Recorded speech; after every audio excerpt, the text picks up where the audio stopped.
kind of a funny story. Actually, I'll tell you after. Well, don't worry. I'll cut out all the bullshit. Trust me. What is going on, my Atomic Autoworks friends? So before we jump right into this podcast, I just wanted to introduce our today's guest. James from Act Audio in Vernon, Connecticut is actually being a trooper. He's not feeling good, but he still came down, wants to do the podcast. So when he's feeling better, we also invite him to come back. And I know he'll probably be a little more excited and not have to worry about clearing his throat out constantly. So today's podcast, if you feel there's any brief interruptions, we apologize because there might be a little coughing going on. But again, this is reality, and one of my favorite things about James coming on is I love to promote businesses, local businesses, New England-based businesses, real people with real stories, real history in our trade, in our community, and James is definitely that guy. So please, everybody, let's welcome, and we're going to jump right into it.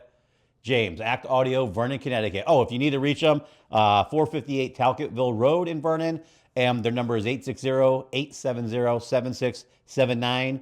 Make sure if you want an alarm, car audio, car security, any of the electronic stuff, you hit him up. Let's get right into it. My uncle was all in the cars, and I kind of just, so when I was 10 years old, my mom would go drop me off in my uncle's shop. Yep. And to me, I was going to work, and later in my adult life, I learned that it was just being babysat. Yeah.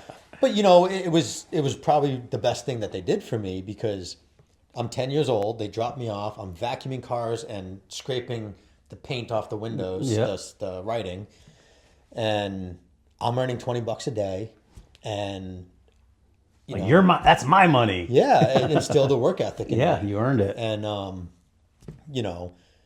long story short, my uncle was babysitting and giving me $20. But I mean, I even look back, like when I was 10 years old doing it, I felt very important, and I was doing a great job. And I look back rewarding. now, and I'm like, he probably followed me with the vacuum, because I see what a 10-year-old does. Yeah. But So your uncle was in the car. That's what got you into cars? pretty much, yeah. I mean, I guess so. I've just always had a thing for cars. And then so now you were young when you went to Best Buy, or that you did afterwards? So I lived in New Hampshire, and I went to college, and this guy that lived across, we lived on different roads, but our driveways connected the two houses. Yep. And we met, and he loved cars, and we started building his truck and my car.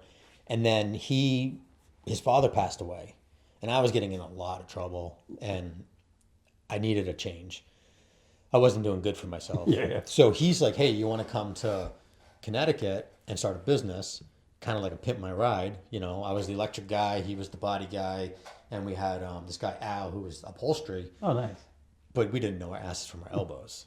So we didn't really go anywhere, but we built our own vehicles, and we, he had a yellow S10 with the Lambo doors, and Oh, nice. we power acoustic subs upside down. This is like 03. And I have a lime green Mitsubishi Eclipse, and I still own it. Oh, nice. But it's kind of rotting at this point. So we were doing that, and I had to get a job. So I got a job at Best Buy, and that's when I started to kind of learn more and things like that. And Best Buy was great for me because it was a high volume. You do tons of different cars. So I you got get fast tons of and exposure. efficient. Yeah. Tons of exposure to different cars through, just all the little jobs. Where I am now, we do more generally bigger jobs, so we don't see as many cars, but I enjoy that better. It's funny because when I used to work at Classic Softrum, the volume of cars that would come in there helped because you were doing more, and it was nice to have the ease of being aware of all the current things and the changes, stuff like that. Yeah. And it's hard to do that on your own. Well, the big exposure to a lot of different cars is good because you learn the different, it's the R&R. You're doing much more R&R, Yep. so you're going to learn that, there's a skill in knowing when you're pulling on a panel, is that a fastener or a screw? Yeah, yes. And you only learn it by repetition. Yes. So, fastener's got a little give, a screw doesn't. Yeah. But to go back, so when I was a teenager, I started working for my uncle doing mechanical. And I was, originally just like oil change and tires and stuff. But I would always assist with motor swaps and, timing belts or They're whatever. very versatile all around. Yeah, I just loved the electronic side. And when I got my first car, I took all my home audio, which I know now it's not the same. And I put it in my first car, And I just always loved it. And then when I was 21-ish, I had that Eclipse and I built it for sound competition. And I did the slap and Nice. yeah. So What do you think now? Do you like the industry better now or better then? do I like what? The industry better now or then? I mean, it depends on which side you're looking at. The stuff that I can do now is just so much cooler. Like, I don't know if you know what a digital sound processor is, Yep. but like what I can do with the digital sound processor is amazing. And you couldn't do that then. The customer demand, like the population had a better love for it then. Yeah. And that was made it better then. But the technology is way more Yeah. advanced now. So like my truck, I got a really nice system in it. And I mean, I love it. It's all staged and it sounds great. And you couldn't really do that. Yeah, it's funny because I remember I was never big into the car audio. Most of my vehicles were pieces of junk, so I had listened to the motor to make sure they weren't going to blow up. But I used to hang out with at Cartoons, Dan Harrington back in the day.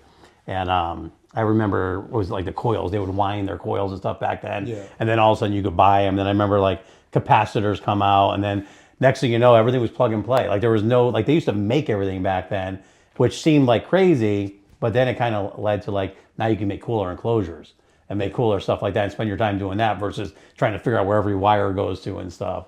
Yeah. But yeah, I miss the feeling, it used to be so much more energy and passion at the shows and events and stuff. Yeah. And that stuff was I think thrived. What's up and coming is the motorcycle, That's audio huge. on motorcycles.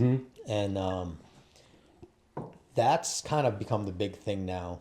And that's where I try to focus more of my attention. There's a few sides. One, the motorcycle customers, it's their toy. Yeah. So, customer comes in with $100,000 pickup truck, and you're like, $4,000 to put a system in. And they're like, oh my God, that's crazy. Customer comes in with a bike, and I'm like, $3,000, I can do that. And they're like, okay. Yeah, I know. When do you want it? Yeah. You know. Well, it's funny you said that because I never even thought about that. I didn't see until this morning that you did the audio because we have guys coming on from Jersey and Rhode Island and Mass because I didn't really know anybody who was getting into the audio. And these guys are doing insane audio, and then they go down south, just kind of like we used to do with the mini trucks back in the day. We were going to sound competitions and the the import cars and stuff. They're doing that with the bikes, and they're getting insane. They're crazy. I can show you a video after a motor. So my current motor, I have two motorcycles. Okay. I have an older one that was my old man's, and I made it. It's stupid loud. It'll blow your mind, and it's crystal clear. And we just did it. It's not practical on a bike, but we did it because we can. Yeah. Thing. Just to blow people's minds because the bike's old, and compared to the new bike, I don't enjoy riding it, so I don't ride a long distance. So we turned it into a store bike. But then we did a guy's bike, and I have a video, and it's actually it's not far from the loudest bike we've done, but you just hear how loud the motorcycle stays as it drives away. That's crazy. Yeah. What do you think of the new speakers they're doing for the street glides and stuff? They're doing the tour packs. They're but they're getting huge, and they're made out of cement now and insane. So, I mean, to each your own. Yeah, it's pushing it, right? To me, you're building that bike just for show, and I feel like it's a waste of a bike. Yeah. Because you're not riding that bike. Most of these guys literally trail them right to the events, blow the shit out. Yeah. You're not riding it. You're trailing it to the event. Yep. You're building it for sound. You're not building it to ride. Yeah. And I mean, it's heavy.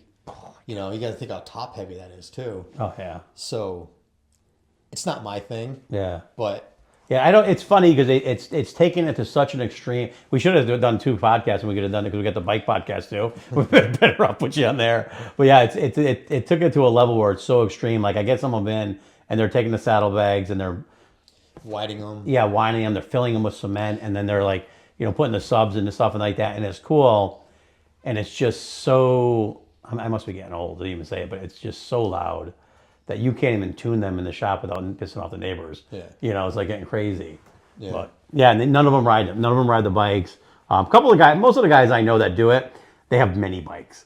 And they're just doing it as a toy, just to bring to just basically show up their friends and be like, look at this. And a lot of the guys were old school car audio guys. But I say that about the waste of a bike, but we did it with cars. Yeah, 20 it's the years same ago. thing. It's the same We'd thing. buy a car and build it and then trailer it to a show. Yeah. And we had a Yugo back in,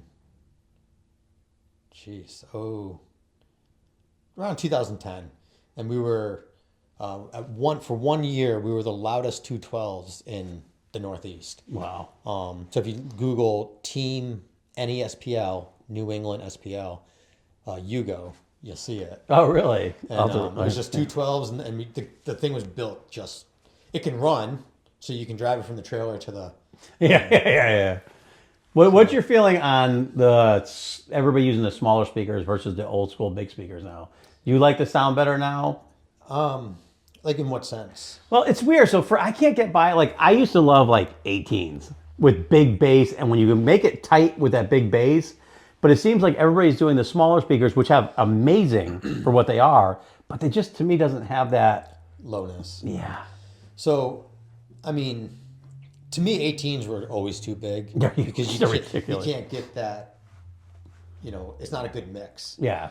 I had an 18 in the back of my Chevy Blazer, and I remember you can literally watch the metal like looked like it was warping. It was the craziest thing. But I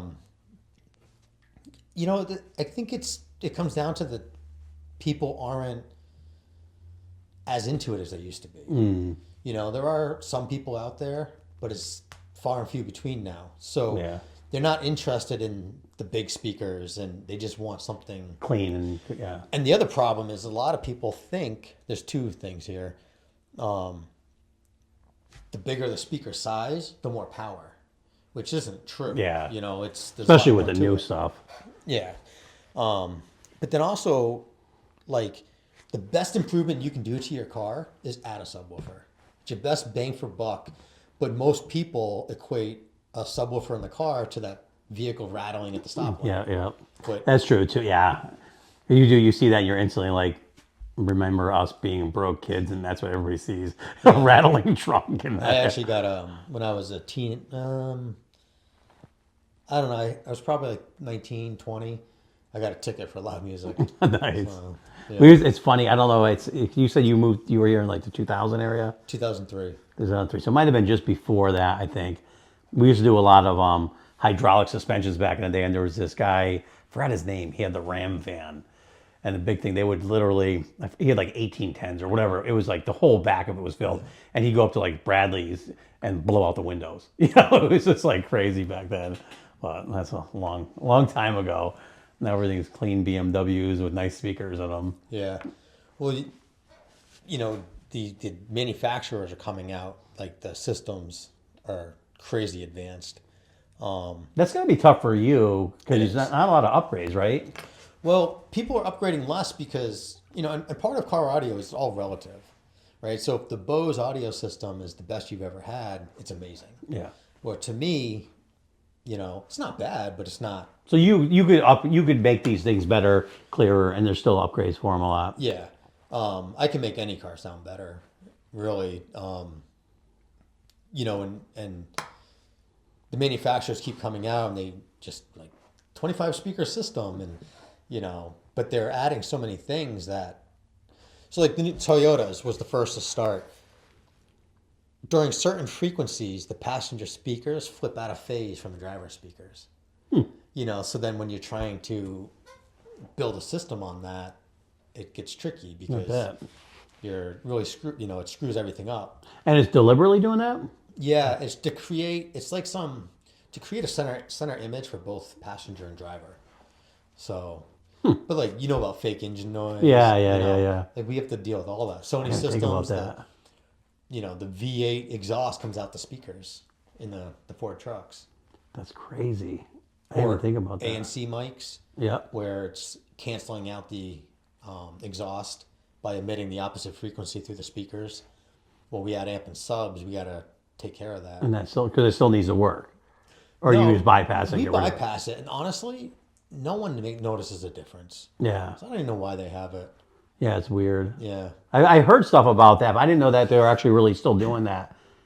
That's crazy. Yeah, but they've been doing it for a long time. I still remember the very first car I encountered it on, and I was banging my head against the wall. Like, what is this noise? That's what it was. Yeah. I don't know how I figured it out, but I just remember, like, I was just so bewildered. Yeah, it's funny how that works. It's funny how some of the things that drive you crazy just become common. You don't even think about them anymore. It's like doing the dash on the Austin. Yeah. Oh my Lord. Yeah. So with your business, so you're doing the detailing. We're not really pushing, but you're doing the car alarms are probably huge. Remote starters. Remote starts. Yeah. How are people still doing alarms and stuff like that, or is that? So it's a funny topic for me. People they're not common, but you see the theft is crazy. Yeah, it's insane. And if you're in any sort of like my Ring app, Facebook groups, people almost daily, they're like rummaging through cars, car got broken into, but no one wants to put an alarm in. So is there like, can you do like upgraded better type systems and stuff like that? Things that are, because I mean, I figure back in the day they had proximity detectors, all that type of stuff was available. So I imagine you could probably do stuff like that. You can still do it. I don't encourage the proximity sensors because it's not ideal for a daily driver. Parking lots. I mean, Yeah, too many people are by it. Yeah, so it's gonna always, beep, and then your basic alarm. It's still your basic alarm. There's really not much difference. Back then there was door triggers and shock, but now it has a glass break. Yep. And tilt. So someone's trying to jack. Okay. That's kind of what's common. What's really changed is the remotes. So they have two-way remotes, which will, the remote will buzz if your car is getting broken into, and cell phone apps. So it'll text you. See, I would think now with like the catalytic converters getting stolen and stuff like that, there would be like super like alarms or something like that, or it's crazy. Some of these cats in these Priuses are thousands. Stupid. Yeah. So I thought about pushing alarm like advertisement towards the catalytic converters, but I decided to stay away from it because I'd be afraid it wouldn't work because they're all rubber mounted. Yeah. Right. So then that vibration's not going to necessarily get to the shock sensor. That's true too. It was funny. One of my buddies, he went to one of the Mexican joints there, and like a fast food Mexican Moe's, and so he parked his work van on the side of the building. He walks in and orders his food, and there's like 30 people sitting there eating in front of the window. He goes back outside, his cat's gone. He's like, I can't believe that nobody sitting there saw somebody climb under his van, cut it, and leave, or even spoke up and said anything. Well, I could tell you a story when it comes to my wife, and I don't want to talk about it, but same thing. So she was in her car, dead. Yep. And it was outside. She must have not felt well. She was a vegan and she was an all natural eater. Okay. But she was in a McDonald's parking lot, so she must have not felt well or something and pulled in. We don't know, but her car was running hours. I mean, it ran out of gas and then died. At what point does any of the drive-through workers say something? Nobody says anything. No one says nothing. That's insane. So it's people just stick to their own bubble. And everyone eating, they probably had their head down on their cell phone. Yeah, well, do you know what's funny too? It's like I noticed very few people run into a fire to save someone anymore. Right. Everybody's going to run away. You see so many horrible things where people are holding cameras up, filming something instead of helping people, and it's just like you wonder, like, at what point is like something has to change? With that, that's crazy. Like people just don't care. Like when you get in public situations and stuff like that, when there's things going wrong, it's just like speaking up.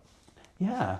It's the simplest things that set you off, and you're just like worried because no one's going to step in and help or say anything or do anything because it's just like, Maybe people are scared they're going to sue. I was going to say, I think a lot of it's people are afraid for many different reasons, and lawsuits one of them. It's insane. I mean, I don't know how true this is, but I've heard many times that, you're in an accident and I go over and I help you, and me helping you breaks your neck or something, you sue me.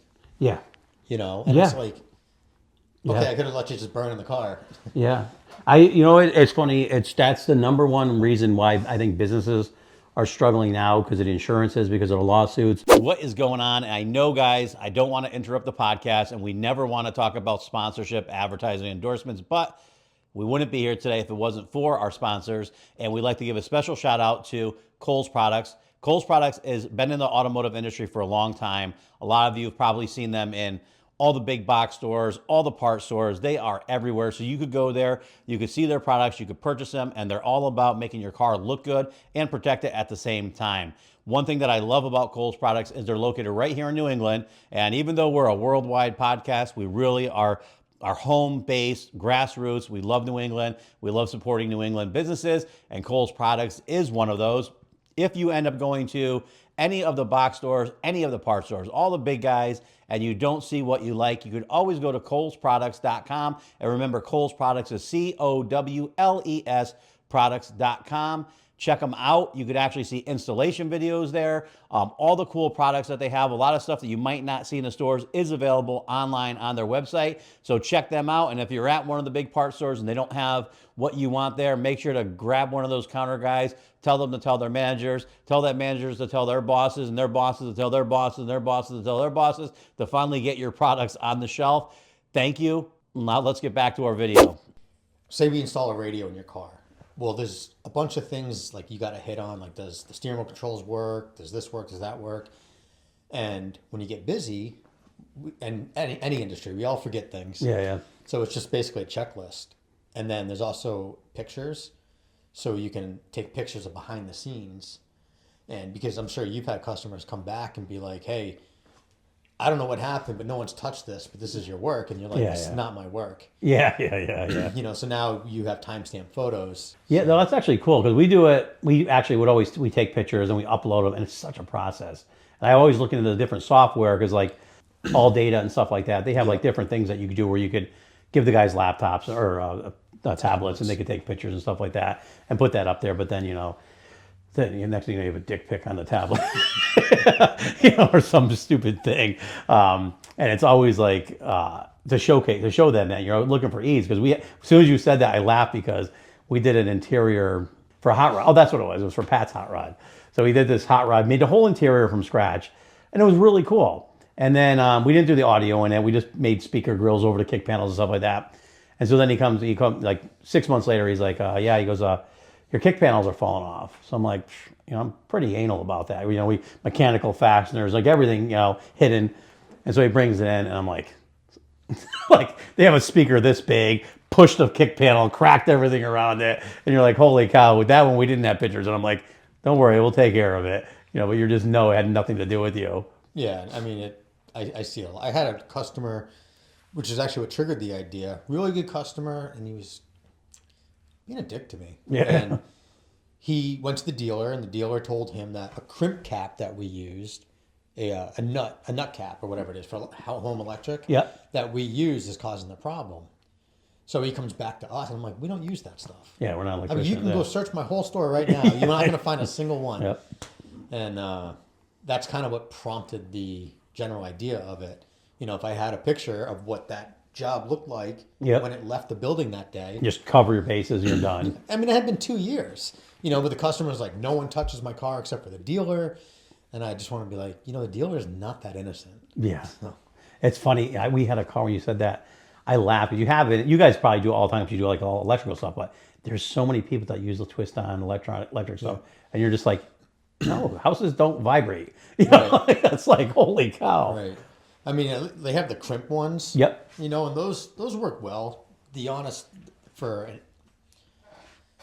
a connection is probably the best you can do. It just doesn't look pretty. Yeah. Because now the two wires is like a butt connector. You got the wire goes in and you crimp it. And if you don't crimp it just right, it can slide out. Yeah. The others all crimp together. Nuts that you crimp, it's the two wires. So it's more surface area and it holds it better. but we don't use it. But those are, not bad. Yeah, they will hold. So when I worked at Best Buy, actually. That's how I started into this. Yeah. And they had us use them. So your wire harness would come together and then I'd have this big, like, TP in the middle of all the connectors.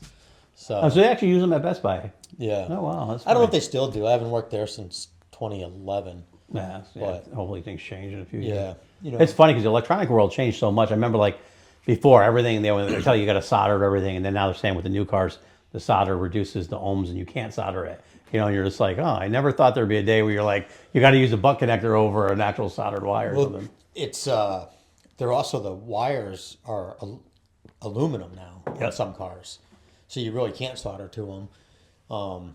In my store, we actually, and a lot of people are surprised when I tell them this, like, we don't solder. We do what's called a military splice. Yep. And it can easily reversible, take it out, put a little piece of tape on it. It's not a big glob of solder. Yep. And but if you break a wire, I want it soldered. So any exterior or broken wires get soldered. Otherwise, we military splice. Oh, nice. So. You guys do, like, electrical repairs and stuff too, or just mainly your audio and electrical? Yeah, we do electrical repairs. Because everybody's complaining. I hear a lot of guys saying with the new wiring, they're using, like, the natural coatings, and the mice are, like, attacking all the wirings in the cars now. So you hear a lot of people I've been seeing more. So I haven't heard that, but it makes sense because I've been seeing more. Yeah, it's what was it? I think it's GM. Well, I think they're all using it. Is it hemp? Maybe it's hemp or something like that. Wire, the coating. Yeah, a lot of the techs that I'm talking, they were saying that they're doing that, and they're actually getting vehicles that are 2 years old. Mice are getting in the dash and just chowing it, and then they're rewiring entire brand new vehicles over this stuff, which is. That's crazy. Yeah, environmentally safe. Now you're going to burn your car to the ground. But now, whose problem is that? Well, I would assume it has to be warranted if it's a certain amount of years or something. That's crazy. Yeah, but what if it's if it's 5 years down the line, your car's out of warranty, but it's their fault for what they use? That's tough. Because the dealer, they won't just repair a wire harness. Replace it. Yeah. So that's a big job. And it's funny because it cracks me up now because they're totaling vehicles over wiring like nothing, just because there's so much involved. We just had our first car, which I don't know if you ever run into it, the Aston Martins, the newer ones. In order to remove the dash, you got to disconnect the coolant. But anyways, it's you have to, in order to do it, you have to bring it to the dealer to do it, and it's $15,000. And so we went, I've done a million Aston Martin dashes. We pull them out and we do that. And then I'm like, well, if we could just get the speaker grills off, usually you pull the speaker grills off and there's some screws there and it comes out. No, the speaker grills are actually bolted from underneath and the dash has to come out for it. So if you want to, so I looked it up because I'm like, the car audio guys have to run into this. And they're like, most of them break them off or they say you have to pull the dash. So to do speakers would be $15,000. It's insane, totally insane. Well, they're doing that on purpose too, Yeah. Just like, yeah. Yeah. Fuel pumps used to be external, now they're internal. Yeah, yeah. It's done intentionally. Yeah, they get you. It's so crazy. I was loving it too because all the Aston Martins, like the leather dashes shrink within 2 years. And it was like, once you start doing a bunch of them, you like, what seemed like a pain in the ass is you can, go right through it. Now I'm like, the last one we just did, I told the guy, I said, I refunded him his deposit for the materials, ate the leather, and said, I just, you have $15,000, and he's like, oh, because it was the newer one. Yeah, it was a newer one. Yeah, and we just ran into it because like all the older ones, we've never had any issues with it. We pull the dashers out, everything, and then the newer ones, I guess it's the new thing, and so I'm like, oh, well, this kind of sucks. Yeah. So you see the new Toyota radios, not new, even older. Yep. If you need a replacement, it's $15,000. That's crazy. So a guy, I originally saw it. A guy had a video on YouTube or TikTok or whatever the heck it is, where his older Prius, I forget the year, but it was, like somewhere in the teens, and the radio went bad, and he's like, the radio's worth more than the car. Yeah, that's insane. And he wrote a letter to Toyota, and they're like, that's the way it is. Yeah. And I've been hearing it more and more from people. It's so prevalent now, like especially in the collision aspect of it. Like you'll get a older Jeep in, and they'll have a small hit in the front end, and then you go to get like the rear bumper supports, the hood, and all that stuff. It's thousands. Or a headlight. We had a for one of our good customers, would you want to help him out? It was his daughter's car, and do it. Very light hit, cracked the headlight, cracked the front bumper, easy stuff. The headlight was like $3,500. Yeah, it's crazy. Yeah, and I think there was like 13 sensor things inside that one headlight. And then everybody's like, oh, if you try to put an aftermarket one in or a used one, it's not going to, the codes are going to be different. Calibrate or won't calibrate. So then you have to get the new one. Then you're fighting with the insurance company, and then they wanted to total the vehicle over it. And it was a beautiful, well taken. I'm like, this is insane. Well, the customer recently broke his side view mirror on a Ford. Yep. And it was like $2,000. That's crazy. For a new one because it's got the blind spot. Yep. Sensor in it and the camera. It's funny because I cringe whenever I have to go to get parts and it says sensors or the new radar stuff. I'm just like, man, how are you going to tell the customer this? It's crazy. Now, even with the new the radar bumpers, if you get a scratch on your bumper, you can't repaint it. Right. It's supposed to be. They call it a coat and a half. You put one heavy coat of paint and then one light coat, and then you run. It's like because you can't have a certain millage on there. Because you can't go over the sensors. Yeah. Well, no, because you can't. The bumpers don't. The sensors are behind the bumper. Oh, yeah. So instead of having the visible sensors, which you're not supposed to paint anyways, this is the bumper. So then if you paint that bumper and it's too thick, it can't sense behind it. So then you're toast. Yeah, that's just too complicated. It is. Well, the other problem, like all the safety in cars, like it's great in some aspects, but people forget how to drive normally. Yes. So, like a backup camera was the original, people start staring at the screen. It only shows you a snapshot. You still got to turn around and look. Yeah. And I always said I'd never be that person. And then one day I'm back in my driveway and I'm like, holy shit, I'm that person. Yeah. It's funny. I get in any of our new cars, but like the BMWs with the sensors, like you have to almost train yourself what noise makes what. Like, is this a front right? Am I hitting? Because there's so much stuff going off. You don't even know. And like for us, when you're driving a car in the shop, every time you move it, you're this close to something. So the sensors are constantly going off, and you're like, can I just shut all this stuff off and just drive like a human? Well, you need all the different computers now to do that. Yeah. So everyone has their own, like I have a Snap-on scan tool, Yep. but it only does so much. So I have ForeScan for Ford. I got some new Dodge one for Dodges. And then you can get into the nitty gritty to turn stuff off and on. But That's so crazy. yeah, It's too much. You notice now when you're on your bike how many people can't drive cars? well, they're on their phone. Yeah. So it blows my mind when I'm riding my bike and I look, how focused. Not that they're on their phone, how focused they are. Yeah, that's all they on care their about is phone. that phone. Yeah. Yeah. And I always want to like blow my horn, to startle them because they're not looking, but I'm afraid I'm getting hit. So Yeah. I don't do it. So I wish I had my was able to take my phone out. I was pulling in like Stop and Shop in Middletown, I think it was, and this girl, like I'm on my bike, and I see her driving, so I back way up, and she's literally on her phone, and she goes all the way across. This guy's coming at her. He stops, goes up over the curb. She hits the curb, turns her wheel this way to go back. Never even realized all the maneuvers this guy just did to go behind her. Goes over to the other side, hits the curb there. I'm thinking, if this is your kid, pull the license. They should not be on the road. It's crazy. Everywhere I go, like I like when I ride. I like riding on the eastern part of the state. Yeah. It's like quieter. It just seems like because anything over here is like nuts. You ever been to Black Dog in Putnam? Yeah. Yep. Yeah, that's a good spot. Oh yeah. It's funny because you know what? Every time you ride out there, and you turn around to come back, it seems so much longer. I'm like, It does. It's a beautiful ride, but you're like going, look at these houses, and you're like, where am I? And you're like, oh, I'm still in Lebanon. Like, holy cow. One of my favorite routes is Barkhamsted Reservoir. I never been up there. I heard that's really good. Yeah, it's really nice. Well, it's real windy, right? Yeah, so if you go around the reservoir, I forget the route it is, but it's pretty obvious. You go around the reservoir, and then it goes over the dam, and then you take a right after that. You can go left to go back to kind of towards Granby. Yep. But you take a right, and it goes down past the ski sundown, I think. Okay. And that's a really nice road. It is. Okay. Yeah, that's right. Because you live up by your shop up there? Yeah, I live in Manchester. Okay, so you're up in that area. So, Yeah, so you don't have to deal with, actually, Manchester's getting pretty busy up there, too, that area.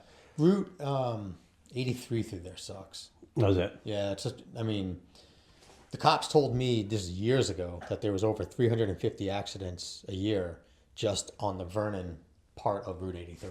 Wow. It's insane. Wow. And I've seen them, every day, just about. So Yeah, that's crazy. Yeah, it's like funny because I remember I was in Southington, and I pull up to a traffic light. That's when I ripped the exhaust off my bike because I was like, you know what, which I regretted. I was up in Southington. I stopped at the light, and there's like a left lane. So this guy rented one of those big Enterprise trucks. He was over in the left lane, and he decided he wanted to go to right lane. And so he just starts. I'm like right here. I'm like right here, banging on the side of the truck. I had to grab the bike, back it up. I was like, this is like people just don't even pay attention at all. I had a guy it was a guy the other day do that to me. I mean, no clue, just no blinker, nothing, just merged into, and either he was avoiding me or he really had no clue. No idea. Yeah, most of them have no idea. Yeah. It's scary. Yeah. So, well, just fun fact, I guess, talking about safety. We do a lot of safety in cars, so we can add it. And a lot of people don't know is a lot of that modern safety actually comes from our industry to start, and then dealer adapts it. Oh, really? But it's starting to change, so there's a lot of things that the dealers are starting to do. Yeah, because you guys are really up on security and safety. So you're doing a lot of like older cars and retrofitting them so that they have these modern features. So safety isn't that big of a thing for us. Okay. It was for backup cameras, but now they're pretty Everybody has prevalent. them, yeah. I think it was 2017 they passed a law where all cars manufactured had to have them. Okay. So they're pretty prevalent now. The problem with my industry is, and we're a want, not a need. Yep. First off, but then everyone thinks that everything's $200. Yeah. So we do remote car starters. I don't know how many times people were like, "Wow, $300." I'm thinking it's like $150, $200, and to me that's mind blowing because look at a labor rate. You got to pay someone to go in and do that. Well, that's the thing that sucks is they make it so that the prices have to be so low that a technician has to work so fast and efficiently now to make a profit that you almost feel like you don't want it that way because you don't want people rushing through safety issues and stuff like that, Right. To make a living. And then you think about a car like a remote starter 10 years, 15 years ago, the price hasn't changed that much and everything else is doubled. Eggs are $8 a dozen, so it's like eggs are insane. Yeah. So I would think if someone went in and paid $1,000 for a remote start, you'd be like, that's fine. But like you said, it's like $300. They're hemming and hawing. Our most common one sold is like $475, but we do start at $325. Yep. And I'd say so far this year, probably close to 20% of the people I've talked to were like, "Oh my God, I was thinking under $200." Like you can't go grocery shopping for under $200. I know. It's we joke because one of my companies we do like dealer services, and like the prices to paint a fender on a car are the same as I was doing 20 years ago. Yeah. And my overhead is way more than quadrupled. Our paint is way more than any drug you're ever going to buy, and it's just you look at it and you're like going, it's just insane and crazy. I was talking to my bookkeeper and I said, well, because I'm comparing my numbers before COVID. Yep. Because we kind of had a nice boom. Yep. And then this year we went back to. Yeah, it was weird. Yeah, it was bad. Everybody regrets all the money It's probably they the worst spent. year I've had in business. Yeah, me too. Yeah, without a doubt. So, but I was talking to my bookkeeper and I'm like, well, I'm looking at my pre-COVID numbers and I'm actually better than them, but my cost of everything is higher.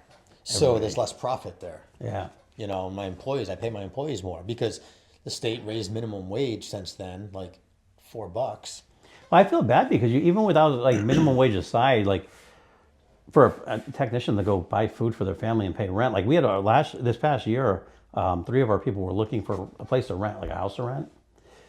It's like $3,500 a month to rent not just to rent. Yeah. And they're like, and the apartments are like $2,500 a month. And you add that up, and then you add groceries and all this other stuff, and you're like, I don't give a crap about them raising minimum wage because it's too much to live in this state, or pretty much anywhere right now. It's crazy. Well, I think part of the problem is because they raised minimum wage. Yeah. So now you're paying someone at least $15 an hour to bag your groceries. Yeah. And minimum wage was designed for high school student. Yeah, which don't work. You know. Yeah. Right. So, and the problems, people don't want to get a trade. Yep. Right. And kind of what we were talking about before, you know, you don't want to make minimum wage, go ahead and go get a trade. Yeah. You know, and you got to make minimum wage for a little while, but then you can make good money. Well, that's the part, like when I was a kid growing up, like when my father was just like, you can do anything you want, but you have to learn a trade so you have something to fall back on. Yeah. And that was always the thing I heard back then. And like one of the companies who deal with, they had a really big, what they do is their company's so big, they took like basically their shop managers of each department and they kind of train people in-house to like learn. And that's been going good for them, but they're also having a problem now. They're saying that they're running into like the people that are coming on are like they don't know anything. Like there's no basics. No, you know, it's like Well, they're not teaching this shit in school anymore. nothing. Yeah, They don't have shop and, you know. which is scary. Yeah. Yeah, that's a whole other topic. Well, it's fine because we have we do a lot of like I do motorcycles. These for a lot of teachers, and they'll come in here, and I always argue with them because I'm like, you know, why do you tell a 17-year-old kid that when he comes to work for us, he's going to be making $80,000 a year with no experience? And it kind of puts us in a spot where you have to, if you have experience, then that's one thing. But when you have no experience, it's you know, these guys with no experience think they're going to make 80 grand a year. Well, that's I was talking to someone about that the other day. It's a very entitled generation where they don't want to start from the bottom. You know, Yeah. Like if I wanted to go get a new career and be an electrician, I'm gonna go work minimum wage as an apprentice. Yeah, you got to go through the whole thing. Yeah. Plumber or anything. Yeah. So the hands-on Yeah. and like that whole like it's just non-existent. Yeah, it's so hard because I sit there. Actually, one of our reps was in last week, and he said, Eddie, he's my generation. He knows what we do, and he loves this stuff too. He goes, you're pissing in the wind. He goes, nobody gives a shit. He goes, at the car dealers, the body shops, the garages, nobody gives a shit. The restoration shops getting to the point where they don't give a shit. He goes, no one cares about this industry anymore. He goes, everything's going to be white collar. Everything's going to be like, you know, doing sensors and this and that, and no one's going to work on anything. And I go, really? I go, how's that working out? Because like 90% of the kids now have anxiety, depression, all this other stuff, suicide rates like out of control. I said, if they just, instead of worrying about shit, get out there and make a speaker enclosure, make a basic one. At the end of the day, you made something. You know, you feel like you did something. Yeah. You know, and I think people would be mentally more stable doing that stuff. But I can't name the number of times that I've like ready to lose my mind. And I just say, you know what? I go in the shop, try to stay focused, smash a few things, keep going. And then you're like, at the end of the day, you're like, okay, I did something. You know, you feel like you accomplished it. Well, there's a big difference between like doing something with your hands and sitting at a screen or a computer. Yeah. You know, and you know, accomplishing something's a big thing. Oh, yeah. And that's one of the hardest parts I've learned as I became more of a business owner was because in the past you give me a bunch of boxes and a car and it's all done and I accomplished it. Yep. And now I go through a stack of papers and there's another one right behind it. Yeah. And I never have that like accomplishment feeling. Yeah, it's tough. The business side of it ruined me because it's just like, I get envious of the guys because they'll complain like, oh, I had to cut a floor out of a car. And you're like going, I would love to do that. Instead of getting yelled at by customers all day long, I go, just leave me back there. Leave me alone. Give me a paycheck at the end of the week. Not have to worry about the stress. It's like, I you know, it's crazy. The office side is always just my nemesis. I despise it. Yeah, I struggle with it because it's just, I don't want to do it. Yeah, who You does? know? So you have this like tedious list of stuff to do. And one of my biggest things in the beginning, and I would always be in my office and I hear something like, oh, I can help. Yeah. I run out. So Well, it's hard. It is hard because like on the business side of it, giving up the control because since I started a business when I was like 17, and it's always been a thing. Like I'm like, okay, if I'm running the office, the shop gets neglected, and it's not even that it gets neglected, but you're not growing and prospering and doing more. You're just doing what needs to get done. And I always like to give customers more, do more. And so then I go, okay, so you go through that phase. You're like, you want to be in the shop, but you're in the office. But then when you do the opposite, you know, even your salespeople aren't saying the right thing. You'll hear them. You're like, you don't want to be like mother hen, but you're like, you know, they're going to lose the sale and they're not saying it properly or just not the way it should be. Well, there's also a fine line there because I always struggled with, is it not my way of doing it or is it the wrong, you know? Yeah. So sometimes I had that fine line, but I'll usually intervene if I hear the wrong thing or they're Come in for the misinforming. save. Yeah. Slide into home base. You know, but it took me a while to let go of, just because I wouldn't approach it that way doesn't means it's wrong. Yeah. You know, so that was hard. Yeah, it is. It's funny. I had this one guy that we work with, and in the shop, like a different thing, but it's similar. But like you always have a way of you do things. And I remember every time I go to do it, he would pull, like I would say, you got to go to the right, and he would go to the left. But he would come out with the same thing all the time. And I started like looking at how he was working, and I go, you know what? You don't have to be right all the time, because he got to it in a different way. Sometimes they teach you a better way. Yeah. Which is kind of good. Yeah, one of my best employees, I've hired a lot of people from, 40s and whatever. I hired him at 16, right before he turned 17. Wow. He's now 22. He's been with me for 5 years. Oh, nice.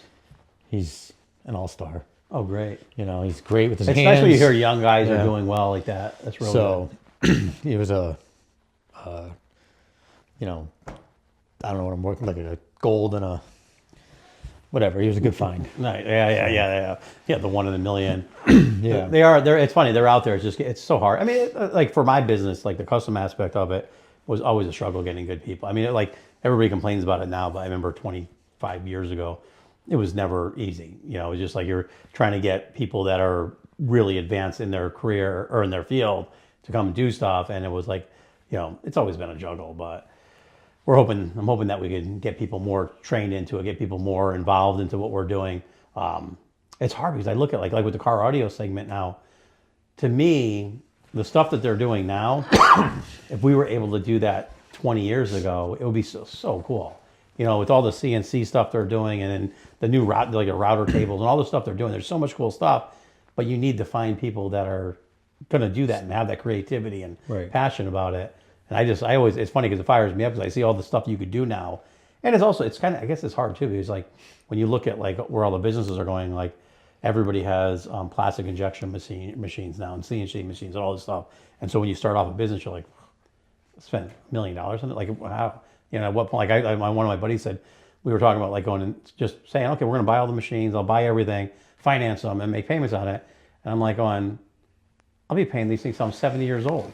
Yeah, and with 3D printers and all that stuff too, it's come a long way. Oh yeah, It's amazing. Are you guys using any of that stuff yet up there? Or? Yeah, we have a 3D printer. I want to get a laser. Yep. I was working on a deal with one, and then it just never went through, and I got busy. And yeah, it's tough. Tough when you're busy. That's the hardest part with trying to get people on here too. Most people are like, we're working 1 million hours trying to keep things going, get everything done. To get that time to do it is difficult, but that's why I appreciate when you guys come on here, like big time. And then I'm hoping that like some people will see it and be like, your customers see it and they say, oh, this is a great guy. Because what I always ran into, it started with our motorcycle business. A lot of the guys I do seats for motorcycles, great guys. And like you might have like one guy from a motorcycle club goes in there, next thing you know, they think that they're just motorcycle club and they're the best dudes you'd ever meet. Yeah. And then their business suffers from it. So I go, you know what? If people actually met these guys and saw how cool they were, how much knowledge they have, these are people who are passionate about it. They want to go to these people. And, but it was just way harder because it's like dragging like the older guys, my buddies that are really good, dragging them out and put them on a camera. They're like, oh, I retire in 5 years. I don't give a shit about business. You're like, but people need to see that. So a couple of things about me is one, I'm pretty big in the motorcycle community. Nice. And I do a lot of bikes for audio and lighting. I'm actually going to a motorcycle meeting after this. Oh, nice. But the motorcycle community, they're it's awesome, phenomenal. Yeah, it's great. So now I saw you guys do detailing for motorcycles. Yeah, I mean, you try to stick more to the audio. Yeah, so we had started a detailing division, and it just didn't really go anywhere. And I don't want to, like, eventually I want to be like one-stop shop. Yep. So it's on the back burner. We really don't push it or advertise it. So you have YouTube, you have Instagram, Facebook, all that stuff on there, so people could go there and check out your website and check all your stuff out. Very professional. Looks like you do some really cool stuff there. And then I'm going to be referring all of our motorcycle audio systems to you now, knowing that you're here in state, which is really cool. You ever in my area, come listen to the one I have in my shop. It's killer. Yeah. Yeah, I'll have to swing by there as soon as I get out of the shop. I'll do the same thing you are. I'm like, oh, what? You don't have time to come down here? I'm like, I can't get out of the place to go to you guys.